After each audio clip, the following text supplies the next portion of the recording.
BSA 124 600 caret. આમાં આપણે calibration કરવું હોય, કાંટી મેળવવી હોય તો કઈ રીતે મેળવવાનું જો. સૌથી પહેલાં તો પંખા એસી તમારા ચાલુ હતી બંધ કરી દેવાનું. બંધ કર્યા પછી કાંટીમાં 0 હોવું જોઈએ. ત્યાર પછી કેલ સ્વિચને એકવાર દબાવવાનું, એટલે પ્રેસ કરવાનું.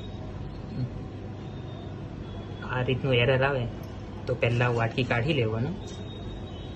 વાટકી કાઢીને કાંટી 0 કરવાની. 0 થઈ જાય પછી કેલ સ્વિચ એકવાર પ્રેસ કરવાનું.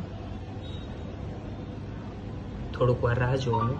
ત્યાર પછી 100 ગ્રામ બેટ એટલે વજન માંગશે ત્યારે બાદ મૂકવાનું ધીમા હાથે વચ્ચે સેન્ટરમાં.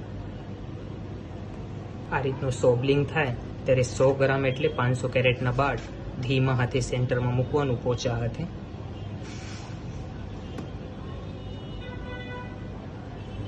મૂક્યા પછી થોડુંક વાર રાહ જોવાનું. 100 જાતે 500 બતાવશે એટલે 500 કેરેટ બતાવશે.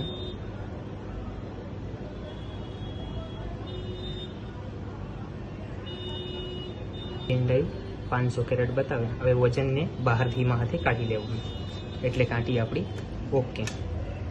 પછી વાટકી મૂકીને કાંટીને 0 કરી દેવાનું. અને જ્યારે પણ કેલિબ્રેશન કરો પંખા એસી ફરજિયાત બંધ હોવું જોઈએ.